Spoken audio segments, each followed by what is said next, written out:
Assalamualaikum warahmatullahi wabarakatuh.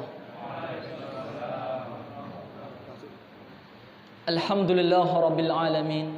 Wabihi nasta'inu ala umurid dunya waddin.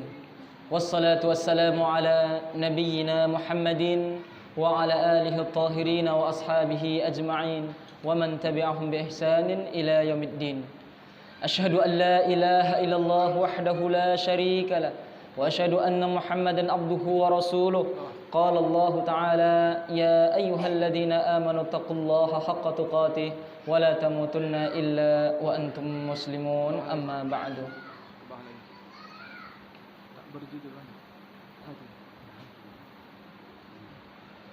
Alhamdulillah rabbil alamin. Bersyukur kita kepada Allah Subhanahu wa taala di kesempatan yang mulia ini. Allah pertemukan kita dalam keadaan sehat walafiat. Allah pertemukan kita dalam rangka beribadah kepadanya, baik yang wajib maupun yang sunnah. Mudah-mudahan senantiasa Allah pilih kita menjadi hamba-hamba pilihannya yang senantiasa pandai mensyukuri nikmatnya untuk senantiasa kita gunakan ke jalan ketaatan kepadanya. Hadirin jemaah yang dimuliakan Allah Subhanahu wa taala, maka tidak lupa pula kita sampaikan salawat dan salam kita terlimpahkan kepada Rasulullah sallallahu alaihi wasallam. Allahumma salli wa sallim wa barik alaihi, juga kepada para sahabat radhiyallahu anhum wa radu'an, para tabi'in, tabi'ut tabi'in dan seluruh umat Islam yang istiqamah di jalannya hingga akhir zaman kala. Hadirin yang dimuliakan Allah Subhanahu wa taala, alhamdulillah kita sudah masuk ke malam 20. Malam yang Rasulullah sallallahu alaihi wasallam sampaikan bahwa beliau memerintahkan kita untuk iltamisuha fil ashril awakhir. Cari kalianlah, buru kalianlah Lailatul Qadar di malam 10 terakhir Ramadan. Ini sudah malam ke-20. Insyaallah sebagian teman-teman kita akan memburu Lailatul Qadar dengan i'tikaf. Sebagian bahkan teman-teman yang ada di perdagangan ini mencoba ingin memburu Lailatul Qadar di Tanjung Balai. Ya, memburu apa? Lailah Al-Qadar. Bukan cuma Mbak Laila saja yang mau diburu, tapi memburu Lailatul Qadarnya. Ikhwatal Islam azanallahu wa iyyakum, dan Rasulullah sallallahu alaihi wasallam sendiri ya untuk memburu yang namanya Lailatul Qadar ini disaksikan langsung oleh istri tercinta Aisyah radhiyallahu anha. Ini disebutkan dalam hadis Sahih Bukhari bahwa Rasulullah alaihi salatu wasallam idza dakhala al-ashr sadda mizarahu. Beliau Rasulullah sallallahu alaihi wasallam kalau masuk 10 terakhir maka beliau kencangkan ini mizarnya. Mizar ini diambil dari kalimat izar. Izar ini sarung, Bapak. Yang punya sarung maka yang dikencangkan apanya? Sarungnya. Yang mungkin tarawih tahajudnya pakai celana, yang dikencangkan sabuknya. Yang jelas apa makna dikencangkan sarungnya, dikencangkan celananya untuk memburu Lailatul Qadar? Menunjukkan apa? Jangan banyak tidurnya. Itu makna dari dikencangkan sarungnya. Karena kalau tidur gimana, Pak? Mau tak bersarung, mohon maaf, pun tak masalah kan? Makanya perlu dikencangkan sarung, menunjukkan apa? Tetap terjaga aurat, itu maknanya dia sholat. Maka mari kalau kita ingin Ramadan yang meniru Rasul kita sallallahu alaihi wasallam, jangan lupakan sunnah yang mulia ini. Karena seluruh ibadah kita paham, kita mau meniru Rasul, salatnya salat cara Rasul. Bahkan sampai ada seorang syekh nulis kitab sifat salat Nabi. Sifatnya bagaimana Nabi itu salat, ya. Begitu pula ada sifat puasa Nabi, sifat wudu Nabi, seluruh tuntunan ibadah kita meniru Rasulullah sallallahu alaihi wasallam. Maka termasuk Ramadan. Ya, biar berkualitas sisa Ramadan kita ini, tirulah Ramadannya Rasulullah sallallahu alaihi wasallam, wabil khusus di malam 10 terakhir Ramadan. Yang pertama, bagaimana Ramadannya Rasulullah? Terutama di 10 terakhir Ramadan ini, tadi Rasulullah punya sunnah mengencangkan sarungnya untuk memburu Lailatul Qadar, malam ya yang lebih baik daripada khairum min alfi syahr, yang lebih baik daripada 1000 bulan. Berapa Pak 1000 bulan ini? 83 tahun sekian bulan. Sampainya tidak apa umur kita ke situ, Pak? Sampai nggak, Pak, kira-kira? Orang tua kita yang sudah 80 ada? Ada yang di sini 80 tahun? Belum ada. Kalaupun ada, itu belum dikurangi dia masa kecilnya. Ya. Jadi 83 tahunan itu ibadah full. Kalau dia balighnya umur 15 tahun ditambah 83, itu dia harus punya umur berapa, Pak? Di dunia ini 90 sekian, mau hampir 100. Dan rata-rata kita tidak sampai ke situ. Rasul yang katakan sendiri, inna a'mara ummati baina sittina wa sab'in wa qalilun man yajudu dzalik. Sesungguhnya umur umatku itu antara 60 sampai 70. Sedikit yang bisa lewat dari itu. Ya. Maka ada ini tawaran dari Allah untuk kita bisa nerobos umur tidak sampai 83, tapi pahala tembus sampai 83 tahun. Masya Allah. Jadi boleh jadi usianya 25 tahun Allah cabut nyawanya. Jangan katakan, kasihan ya, masih muda dan meninggal. Kalau dia dapat Lailatul Qadar, berapa umurnya itu, Pak? 83 plus usia muda dia setelah dia baligh beribadah kepada Allah. Ya. Maka usia kita yang enggak sampai 83 ini, Allah ya Karim, mari berburu Ramadan. Inilah gaya Rasulullah menutup Ramadannya. Ya, itu yang pertama, memburu Lailatul Qadar ya di 10 terakhir malam Ramadan, dan tidak harus diganjil-ganjil, Pak. Ya, itu fatwa ulama kita Syekhul Islam Ibnu Taimiyah rahimahullah. Ya, dan ulama yang lainnya, tidak harus di malam ganjil ternyata kata beliau. Allah ya Karim. Kenapa? Karena kita belum tahu. Belum tahunya gimana, Pak? Bahwa malam Ramadan itu ditutup 30 hari atau 29 hari.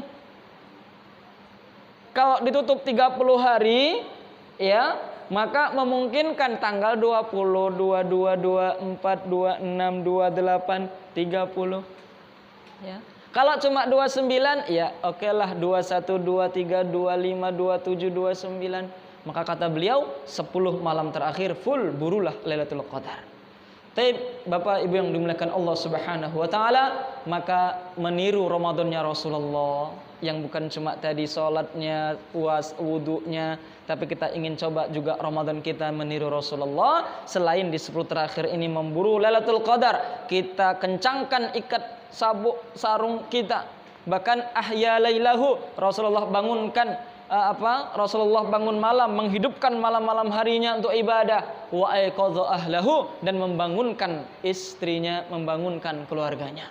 Bukan cuma untuk sahur, tapi silakan bangunkan untuk baca Quran, bangunkan untuk qiyamul lail. Bahkan dalam sebuah riwayat, kalau istri menolak, silakan diapakan, Mbak? Dipercikkan pakai air. Bahkan kata Rasulullah, rahimallahu rajulan, Allah merahmati, ini ada orang ya, yang dia bangun di malam hari, tsumma shalla rakaatain, dia salat 2 rakaat. Setelah salat 2 rakaat, dia bangunkan istrinya. Setelah dibangunkan, kata istrinya, nggak mau pula, Pak. Kemudian dia percikkan matanya, ya, kepalanya dengan air, ya, maka kata Rasulullah, Allah akan rahmati dia. Cuman bahasa Rasul apa, Pak? Percikan, jangan pula Bapak ambil ember. Biar lebih sunnah, bah, bukan biar lebih sunnah. Ya, jangan Bapak beristihad sendiri, sedangkan percik saja sudah Allah rahmati sunnah, berarti kalau seember lebih sunnah. Tidak. Ya, kalau ada yang buat kita nggak tanggung jawab, Pak, ya. Dipercikkan. Masya Allah, itu sunnah yang pertama Rasulullah yang beliau lakukan di 10 terakhir Ramadan ini. Yang kedua, kita lihat hadis Bukhari lagi. Ini kalau tadi hadis Aisyah, sekarang Ibnu Abbas. Untuk mau menjadikan Ramadan kita ini mirip atau paling tidak dekat dengan bagaimana cara Rasulullah berpuasa Ramadan, kata Ibnu Abbas radhiyallahu anhuma, kana Rasulullah sallallahu alaihi wasallam ajwadun nas. Di mana Rasulullah adalah manusia yang paling lembut, yang paling dermawan. Wa kana ajwadu ma yakunu fi Ramadan. Dan Rasulullah yang tadi paling dermawan di antara seluruh manusia, kalau udah jumpa Ramadan lebih dermawan lagi. Masya Allah. Rasulullah paling dermawan. Kalau jumpa Ramadan lebih dermawan lagi. Mungkin di luar Ramadan tidak tertandingi dermawannya Rasulullah. Datang Ramadan, kata Ibnu Abbas, lebih dermawan lagi. Masya Allah. Ikhwatal Islam azanallahu wa iyyakum.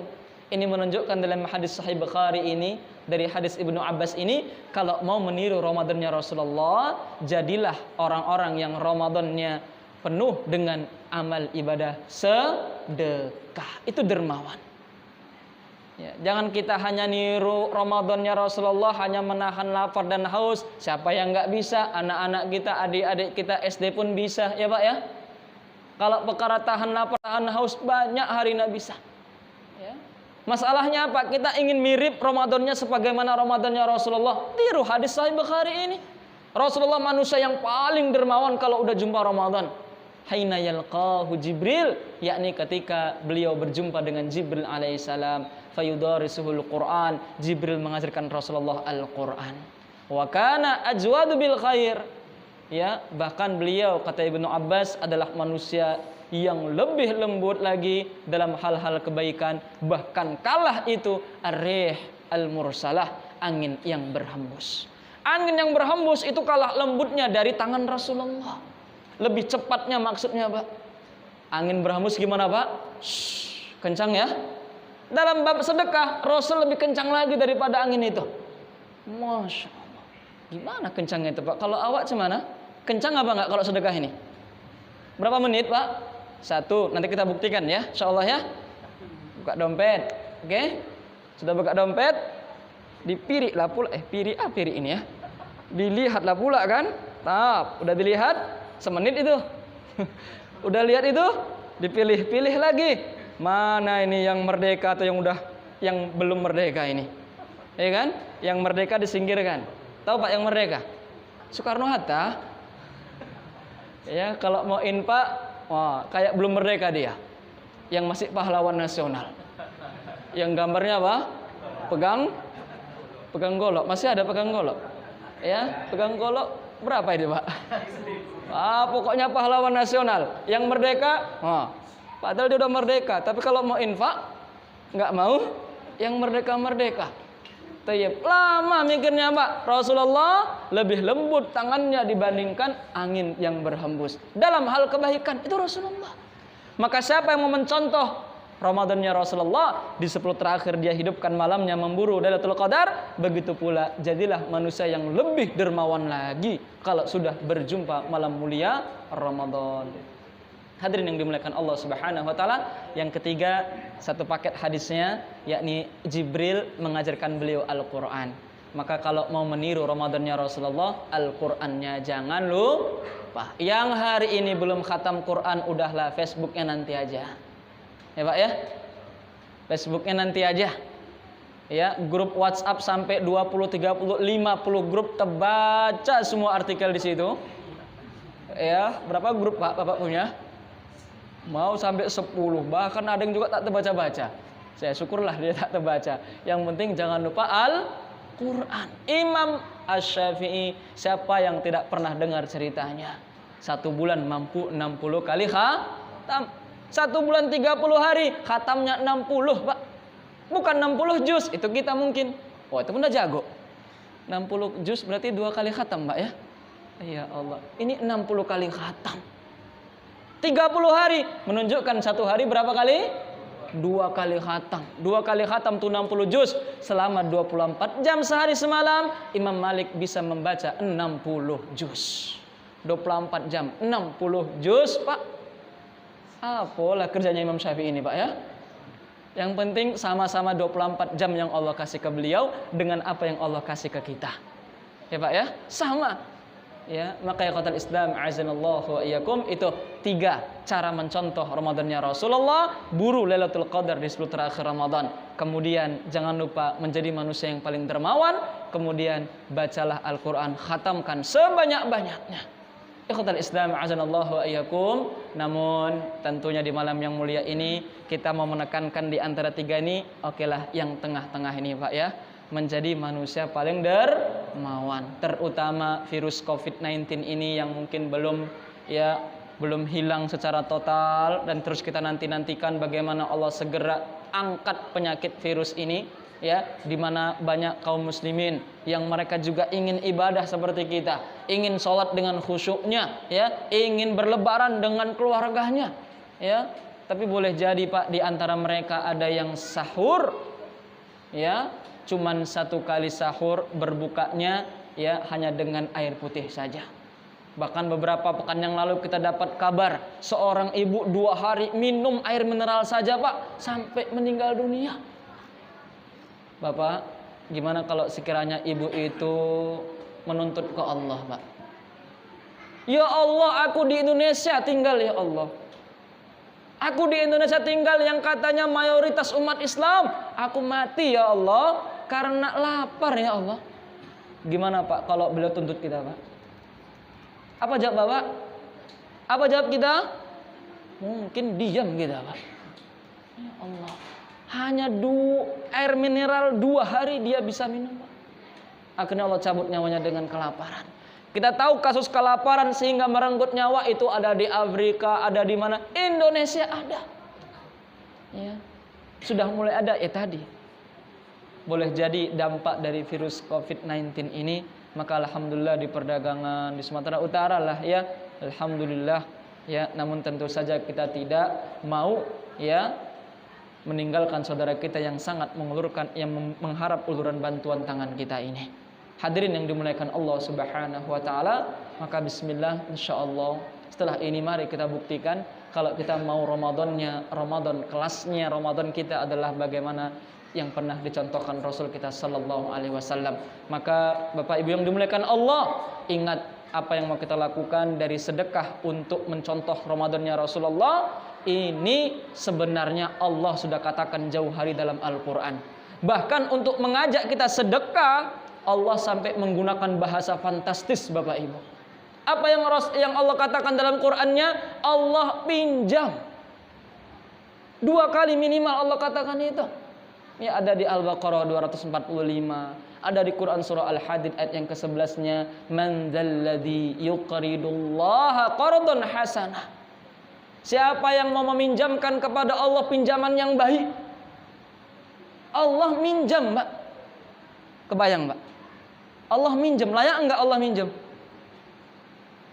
Ini rezeki dari siapa? Punya siapa? Allah. Yang ngasih siapa? Allah. Yang ngasih malah minjem. Ada juga udah dia dikasih, dipinjam sama yang ngasih, nolak, Pak. Enak aja minjem. Masya Allah. 2 kali Allah bilang itu. Makanya sahabat mulia Abu Dahdah radhiyallahu an. Abu Dahdah pakai hak kecil. Bukan Abu Darda, tapi Abu Dahdah. Nanti kalau mau lihat kisahnya ada di dalam tafsir Ibnu Katsir di Al-Baqarah 245 itu. Abu Dahdah ketika dengar ayat ini wajar seperti kita mungkin nanya ke Rasulullah. Ya Rasulullah, ya la yuridu minnal qarad, apakah Allah memang betul-betul menginginkan pinjaman dari kita? Apakah betul serius Allah minjam sama kita? Gitu Pak nanyanya. Serius Allah minjam ya Rasulullah? Apa kata Rasulullah? Na'am ya Abu Dahdah. Iya ya Abu Dahdah. Ya kira-kira kalau hari ini kita mau tambahan jawabannya, ya iya benar serius. Nggak yakin kamu Allah minjam? Masya Allah. Dengar jawaban Rasulullah begitu, langsung ya Rasulullah, lihaiti, aku punya kebun ya Rasulullah. Di dalamnya situmi anakhlah, ada 600 pohon kurma. 600 pohon kurma, katakanlah ya mirip-mirip kurma Nusantara lah Pak ya. Sawit. Berapa meter Pak Abadi? Satu kelapa sawit berapaan itu? 55 meter. 600 pohon. Mungkin orang tua kita Pak Noto mungkin tahu ya kan? Berapa? Ada 1 hektar itu 600. Lebih. 3. Sekitar 4 hektar hadirin. Di dalamnya ada 600 pohon kurma. Ini ya Rasulullah, aku pinjamkan Allah. Bukan sombong ya, bukan. Allah minjem, nah aku pinjam nih. Mana Allah? Bukan. Tapi karena memang dahsyatnya dia paham, sampai perlu dengan bahasa fantastis ini Allah mengajak hambanya untuk sedekah. Padahal nggak layak Pak. Orang ngasih kok minjem. Ya, ada orang ngasih kita HP. Nah Pak untuk Anda. Suatu ketika lewat beberapa hari kemudian, Pak minjam, saya mau nelpon istri saya. Enak aja, ini punya aku kok. Gimana Pak? Ini orang gimana Pak? Kurang ajar apa kurang apa? Kurang ajar apa kurang hajar? Kurang ajar dan hajar. Nggak mungkin orang yang ngasih, suatu ketika dia minjam, apa yang dia kasih itu minjam, kan nggak ngambil lagi, minjam. Bahkan udah minjam, besok Allah ganti lagi Pak. Bahkan fayudha'ifu lahu ad'afan katsira. Allah akan bayar pinjamannya tadi dengan yang lebih banyak lagi. Insyaallah. Baik, malam ini Allah mau minjam harta kita, Pak. Mau minjam harta kita. Oke lah, kalaupun yang tidak ada yang tidak sanggup dan mungkin kita kebanyakan tidak sanggup niru Abu Dahda, minjamkan sekitar 4 hektar 600 pohon kurma di dalamnya. Kenapa dia tahu? Allah nggak mungkin nggak mau bayar. Kalau manusia mungkin Pak ya, pinjamlah aku Pak sekian juta. Bahkan ada yang saya sampai nekat pakai materai 6.000, tapi cung juga pergi entah kemana larinya. Manusia, Allah yang minjam gimana Pak? Kabur nggak? Subhanallah, maha suci Allah dari sifat itu. Allah akan bayar. Memang nggak nampak langsung. Nah, kalau nampak mungkin udah semua kita kasih Pak. Tapi itulah hikmah pahala itu Allah tidak tampakkan, sebagaimana azab orang dosa enggak langsung datang malaikat. Fulan baru berdosa ya, ini untuk kau besok. Kok langsung datang malaikat ngasih tampak kepada kita neraka? Enggak ada sebiji pun orang yang mau maksiat, Pak. Itulah hikmah ya, bahwa balasan baik pahala di surga ataupun azab di neraka itu adanya di akhirat kelak. Hadirin yang dimuliakan Allah Subhanahu wa taala, apalagi satu saja kita infakkan di malam ini, Allah akan lipat gandakan berapa kali? 700 kali lipatnya minimal insyaallah. Berdalil lagi tuh Al-Baqarah 261 itu ya. Satu biji yang kita tanam akan tumbuh menjadi 7 cabangnya. Masing-masing 7 cabang akan berbuah menghasilkan 100 butir setiap satu cabangnya. Satu yang infak 700 kali lipat balasannya. Ya kira-kira ini hitungan manusia ya, bukan hitungan Allah. 1000 yang malam ini infak Pak. Udah berapa itu Pak? Oh masih segitu ya. 1000 yang kita kasih, berapa tabungan di akhirat? 700.000 dia punya celengan akhirat tabungannya. 10.000 malam ini yang infak di jalan Allah untuk ya kita tangkis corona ini. Insya Allah dia punya berapa Pak? 10.000. Dia punya 7 juta di rekening tabungan akhiratnya. 10.000 aja. Apalagi yang 10.000 kan masih belum zaman merdeka ya. Naik kena pula ya yang sudah merdeka. 100.000. 100.000 dia infak, berapa tabungannya? 70 juta. Apakah lagi yang 1 juta? 700 juta. Ada Pak di rekening Bapak 700 juta? Nggak ada kan? Mau ada? 1 juta infak. Bahkan untuk COVID-19 ini kita oke lah, tidak cash pun tidak apa Ustaz ya. Bahkan kita bisa pakai ikrar. Ustaz, aku infak tapi sepekan lagi ada duitnya. Insya Allah. Ya. Hari ini sudah ada seorang Bu, siapa itu saya lihat tadi di WA tadi. Ibu-ibu, Bu Anna namanya kalau tidak salah. 1 juta? 1.500.000. Ibu-ibu. Jangan tanya kerjanya apa ya. Pokoknya ibu. Masya Allah. Ya, insya Allah yang tidak bawa uang cash mungkin malu-malu di malam yang mulia ini ya, tapi tidak masalah. Tinggal telepon kita, mau dijemput kita akan datang insya Allah. Mau transfer sudah disiapkan rekeningnya nanti kita bisa lihat cuplikan videonya. Allah a'lam bishawab. Mudah-mudahan yang sedikit ini bermanfaat. Tidak saya berpanjang kalam, hanya mengajak kepada jamaah untuk mencontoh Ramadannya Rasulullah sallallahu alaihi wasallam. Yang pertama gimana Pak? Memburu Lailatul Qadar di 10 malam terakhir. Kencangkan ikat sabuk sarung kita, celana kita untuk menghidupkan malam. Bangunkan juga keluarga. Yang kedua, menjadi manusia yang paling dermawan ketika sudah dapat Ramadan. Yang ketiga, apa tadi? Khatamkan Al-Quran. Taib, kita akan amalkan ini. Quran mau kita amalkan, sedekah mau kita amalkan, memburu Lailatul Qadar juga akan kita amalkan. Mudah-mudahan 3 motivasi ini bermanfaat bagi kami dan kepada jamaah sekalian. Dok kurang dan lebihnya kami mohon dimaafkan. Wassallallahu ala Muhammad wa ala alihi wa ashabihi wasallam. Wassalamualaikum warahmatullahi wabarakatuh.